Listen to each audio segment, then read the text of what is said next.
All in one நண்பர்கள் அனைவருக்கும் வணக்கம். இந்த வீடியோல இன்னைக்கான தரிசனம் ரிலேட்டடா இருக்கக்கூடிய இன்ஃபர்மேஷன் கூடவே இன்னும் 3 நாட்கள் தான் வைகுண்ட துவார தரிசனம் நமக்கு இருக்கும். ஸோ துவார தரிசனம் நேரடி சர்வ தரிசனம் என்ன மாதிரி ஸ்டேட்டஸ்ல இருக்கு, 300 தர்ஷன்லாம் எவ்வளோ நேரம் ஆகுது அப்படின்ற இன்ஃபர்மேஷன் கூடவே இன்னும் ஒரு சில முக்கியமான தகவல்களையும் இந்த வீடியோவில் பார்க்கலாம். நிறைய சப்ஸ்கிரைபர் 2ஆம் தேதியிலிருந்து நீங்கள் 300 தர்ஷன்லையும் போயிருப்பீங்க. நேரடி சர்வ தரிசனத்திலையும் நிறைய பேர் சாமி பார்த்துட்டு அப்டேட் பண்ணியிருந்தாங்க. திருமலையில் பக்தர்களோட கூட்டம் குறைஞ்சிருச்சுங்க. ஸோ யாராவது பிளான் பண்ணிட்டு இருக்கீங்க, டிராவல் பண்றீங்க நேரடி சர்வ தரிசனத்துல, இந்த வைகுண்ட துவார தரிசனம் போய் பார்க்கணும்னு நினைச்சீங்கன்னா கண்டிப்பா மிஸ் பண்ணாதீங்க. 8ஆம் தேதி வரைக்கும் தான் நமக்கு வைகுண்ட துவார தரிசனம் இருக்கும். மிஸ் பண்ணிட்டீங்க அப்படின்னா அதுக்கப்புறம் நீங்க பார்க்க முடியாது. ஸோ கண்டிப்பா இந்த டைம் 300 தர்ஷன் அது கூடவே நமக்கு நேரடி சர்வ தரிசனம் கொடுத்தனால நிறைய பக்தர்கள் சாமி பார்த்தாங்க அப்படின்னு தான் சொல்லணும். ஏன்னா எஸ்எஸ்டி டோக்கன்லாம் ஒரு நாளைக்கு இவ்வளோதான் அப்படின்னா டோக்கன் முடிஞ்சிருச்சுன்னா நம்மளால பார்க்க முடியாது அப்படிங்கிற மாதிரி இருக்கும். ஆனால் இந்த டைம் நேரடி சர்வ தரிசனத்தில் கொடுத்தனால பக்தர்கள் நிறைய பேர் சாமி பார்க்குறாங்க அப்படிங்கிறது தான் ஒரு ப்ளஸ்ஸான பாயிண்டாக இருக்குது. நீங்களும் இந்த வைகுண்ட துவார தரிசனத்தில் என்ன தர்ஷன் போனீங்க, உங்களோட எக்ஸ்பீரியன்ஸை இந்த வீடியோக்கு கீழே ஷேர் பண்ணுங்கள். சரியா 3 மணியோட ஸ்டேட்டஸ் படி நேரடி சர்வ தரிசனத்தில் நமக்கு அப்ராக்சிமேட்டாக ஒரு 10லேருந்து 12 மணி நேரம் தான் ஆகுது. பக்தர்களோட எண்ணிக்கை அப்படிங்கிறது குறைஞ்சிருச்சுங்க. ஸோ தர்ஷன் போகிறவங்க தாராளமாக பிளான் பண்ணிக்கோங்க. மினிமமாக நம்ம ஒரு 8 மணி நேரத்தில் சாமி பார்க்குற மாதிரி தான் இருக்குது. நேற்று இருந்த அளவுக்குலாம் கூட்டம் இல்லை, நார்மல் ஆகிடுச்சு. அதனால பிளான் பண்ணியிருக்கிறவங்க வீக்ஸில் போகலாங்க. ஸோ 6, 7, 8 3 நாட்கள் இருக்குது. உங்ககிட்ட 300 டிக்கெட் இல்லை அப்படின்னா நீங்கள் நேரடி சர்வ தரிசனம் கூட பிளான் பண்ணிக்கலாம்.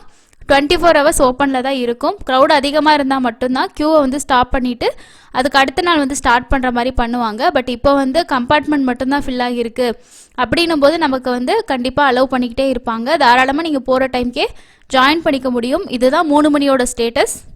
அதே போல் 300 தரிசனம் அப்படின்னு பார்த்தோன்னா சனி ஞாயிறு 2 நாள் நமக்கு தெரிஞ்சவங்க தர்ஷன் போனவங்களே ஒருத்தருக்கு 4 மணி நேரம் ஆச்சு அப்படின்னு சொல்லியிருந்தாங்க. ஸோ நேற்று தர்ஷன் போனவங்கலாம் 2 மணி நேரத்துலேயே சாமி பார்த்துட்டோம் அப்படின்னு சொல்லி அப்டேட் பண்ணியிருந்தாங்க.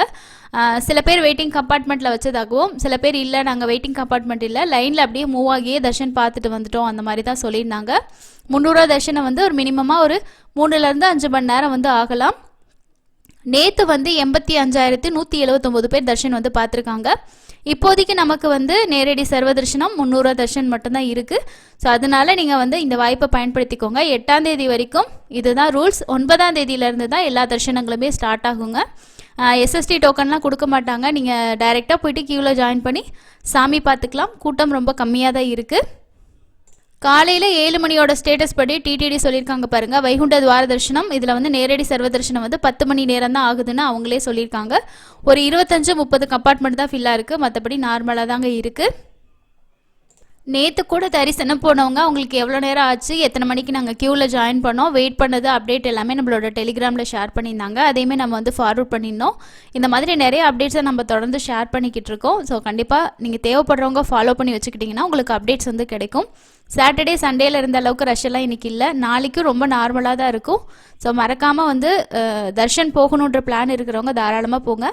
அதே மாதிரி நமக்கு ரூம் புக்கிங்குமே ஓரளவுக்கு ஃப்ரீயாக தான் இருக்கும். க்ரௌடு நார்மலாக இருக்கு இல்லையா, ஸோ க்யூ லைன் எல்லாமே ரொம்ப ஃப்ரீயாக தான் இருக்குது. தாராளமாக நீங்கள் யூஸ் பண்ணிக்கலாம். அதுக்கு அடுத்ததாக டிடிடிலேருந்து வந்திருக்கக்கூடிய ஒரு சில முக்கியமான ப்ரெஸ் ரிலீஸ் பார்க்கலாங்க. ஃபஸ்ட்டு மார்ச் 3ஆம் தேதி அன்னைக்கு சந்திர கிரகணம். இதனால் திருமலை கோவில் குறிப்பிட்ட நேரம் மூடி இருக்கும். ஸோ அதை பற்றின அப்டேட்டை கொடுத்துருக்காங்க. சந்திர கிரகணத்தை முன்னிட்டு மார்ச் 3ஆம் தேதி திருமலையில் உள்ள ஸ்ரீ வெங்கடேஸ்வர சுவாமி கோவில் கதவுகள் 10 மணி நேரத்துக்கு மேலாக மூடப்படும் அப்படின்னு சொல்லியிருக்காங்க. மார்ச் 3ஆம் தேதி சந்திர கிரகணம் நிகழ்கிறது. பிற்பகல் 3:20 மணி முதல் மாலை 6:47 மணி வரைக்கும் கிட்டத்தட்ட 3 மணி நேரம் இது நீடிக்கும். கிரகணத்துக்காக 6 மணி நேரத்துக்கு முன்னாடியே கோயில் கதவுகளை மூடுறது ஒரு பாரம்பரியமான விஷயம். மார்ச் 3ஆம் தேதி காலை 9 மணி முதல் மாலை 7:30 மணி வரைக்கும் திருமலை கோயில் கதவுகள் மூடப்பட்டிருக்கும். மார்ச் 3ஆம் தேதி இரவு 8:30 மணிக்கு அப்புறமா சுத்தி இதெல்லாம் பண்ணிட்டு அதுக்கப்புறமா தான் பக்தர்கள் தரிசனத்துக்கு அனுமதிக்கப்படுவார்கள் அப்படின்னு சொல்லியிருக்காங்க. சந்திரகிரகணத்தை ஒட்டி பக்தர்கள் அஷ்டதலபாத பத்மாராதன சேவா, கல்யாணோற்சவம், ஊஞ்சல் சேவா, ஆர்ஜித பிரம்மோற்சவம் மற்றும் சகஸ்கர தீபலங்கார சேவாக்கள் ரத்து செய்யப்பட்டிருக்கதா சொல்லியிருக்காங்க. ஸோ இது ஆன்லைனில் ஓப்பன் ஆகியிருக்காது.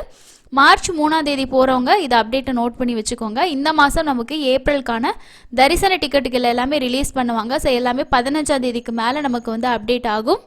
அதே போல் ஜனவரி 25ஆம் தேதி அன்னைக்கு ரத சப்தமி. இப்போ இந்த வைகுண்ட துவார தரிசனம் முடிஞ்சதுக்கு அப்புறமா ரத சப்தமி தான் ரொம்ப ஸ்பெஷலாக இருக்கும். இதில் வந்து இந்த ரத சப்தமி திருச்சானூரில் ஜனவரி 25 வந்து நடக்குது. அதுக்கான ஒரு ப்ரெஸ் ரிலீஸ் கொடுத்துருக்காங்க. இதுக்கான கோயில் ஆழ்வார் திருமஞ்சனம் வந்து எப்போ நடக்கும்னா திருச்சானூர் பத்மாவதி தாயார் கோயிலில் ஜனவரி 20ஆம் தேதி நடக்கும் அப்படின்னு சொல்லியிருக்காங்க. காலையிலேருந்து என்னென்ன வாகன சேவைகள் இருக்கும் அதோட டைமிங்குமே அப்டேட் பண்ணியிருக்காங்க. காலையில் 7 மணிலேருந்து 8 மணிக்குள்ளார சூரிய பிரப வாகனத்தில் ஸ்டார்ட் ஆகி அதுக்கு அடுத்தது ஹம்ச வாகனம், அஸ்வ வாகனம், கருட வாகனம், அதே போல் சின்ன சேஷ வாகனம், சந்திரபிரப வாகனம், கஜ வாகனத்தோட நமக்கு நைட்டு வந்து இந்த வாகன சேவை வந்து முடியும். ரத சப்தமி அப்படிங்கிறதுனால நமக்கு திருச்சானூர் பத்மாவதி தாயார் கோயிலில் 25ஆம் தேதி அன்னைக்கு கல்யாணோற்சவம், குங்குமார்ச்சனா, பிரேக் தர்ஷன், ஊஞ்சல் சேவா, வேத ஆசீர்வாதம் இதெல்லாமே வந்து கேன்சல் அப்படின்னு சொல்லியிருக்காங்க. ஜனவரி 20ஆம் தேதி அன்னைக்கு காலையில் 6:30 மணிலேருந்து 9 மணி வரைக்கும் நமக்கு ரத சப்தமிக்காக கோவில் ஆழ்வார் திருமஞ்சனம் ஸ்ரீ பத்மாவதி தாயார் கோவிலில் நடக்குது அப்படிங்கிறதையுமே ப்ரெஸ் ரிலீஸில் சொல்லியிருக்காங்க. ஸோ யாரெல்லாம் 25ஆம் தேதி போகிறீங்களோ அவங்க நோட் பண்ணிக்கோங்க. 20ஆம் தேதி திருச்சானூர் பத்மாவதி தாயார் கோவிலில் கோவில் ஆழ்வார் திருமஞ்சனம் ரத சப்தமிக்கு முன்னாடி நடக்கும்னு சொல்லியிருக்காங்க. திருப்பதி கோவில்லையுமே நமக்கு வந்து இந்த ஜனவரி 25ஆம் தேதி அன்னைக்கு ரத சப்தமி இருக்குது. யாருக்கெல்லாம் பிரம்மோற்சவ நாட்களில் திருமலைக்கு போக முடியல அப்படின்னு சொல்லி ஃபீல் பண்ணியிருக்கீங்களோ அவங்க இந்த ரத சப்தமி அன்னைக்கு போனோம் அப்படின்னா ஒரு மினி பிரம்மோற்சவம் மாதிரி இருக்கும். 7 வாகன சேவாவை நம்ம ஒரே நாளில் பார்க்கலாம். காலையில் சூரிய பிரப வாகனத்தில் ஸ்டார்ட் ஆகி நைட்டு வரைக்கும் நமக்கு வாகன சேவா இருக்கும். அன்றைக்கி கருட வாகன சேவையும் இருக்கும். ஸோ யாருக்கெல்லாம் வந்து சான்ஸ் இருக்கோ கண்டிப்பாக போங்க. நீங்கள் ஆன்லைனில் டிக்கெட் புக் பண்ணலைனாலும் நம்ம நேரடி சர்வதர்ஷனத்தில் போகலாம். இதுக்கு வந்து கேலரிஸில் வெயிட் பண்ணி நம்ம வந்து எப்போயும் போல் பிரம்மோற்சவத்துக்கு எப்படி நம்ம வாகன சேவா பார்ப்போமே அதே மாதிரி தான். இதுதான் இன்னைக்கு இருக்கக்கூடிய முக்கியமான அப்டேட். நேரடி சர்வதர்ஷனம் வர 8ஆம் தேதி வரைக்கும் வைகுண்ட துவார தரிசனம் நீங்கள் வந்து பார்க்க முடியுங்க. 24 ஹவர்ஸ் நம்ம க்யூவில் வந்து ஜாயின் பண்ணிக்கலாம். க்யூவில் ஜாயின் பண்ணுறதுக்கு ரொம்ப தூரம் நடக்க தேவையில்லை. ஏன்னா கூட்டம் வந்து குறைஞ்சிருச்சு அப்படின்றனால நம்ம ரொம்ப தூரம் நடக்க வேண்டியதில்லை. நீங்கள் ஜாயின் பண்ணாலே உங்களுக்கு டிக்கெட் கொடுப்பாங்க. அதை வாங்கிட்டு நம்ம க்யூவில் வெயிட் பண்ணியே சாமி பார்க்கலாம். இல்லை டைம் ஆகிற மாதிரி இருந்துச்சுன்னா நீங்கள் வெளியில் வந்துட்டு ரீஎன்ட்ரி பாயிண்ட் மூலமாக திரும்பியும் நம்ம போயிட்டு சாமி தரிசனம் வந்து பார்க்கலாம். ஸோ கண்டிப்பாக மிஸ் பண்ணாமல் பயன்படுத்திக்கோங்க. நீங்கள் போயிட்டு வந்துட்டீங்களா இல்லை இதுக்கப்புறம் போக போறீங்களா அப்படின்னு சொல்லிட்டு கமெண்ட்ஸ்ல ஷேர் பண்ணுங்க. அடுத்து வரக்கூடிய இன்னொரு லேட்டஸ்டான அப்டேட்ல மீட் பண்ணலாம். தேங்க்யூ.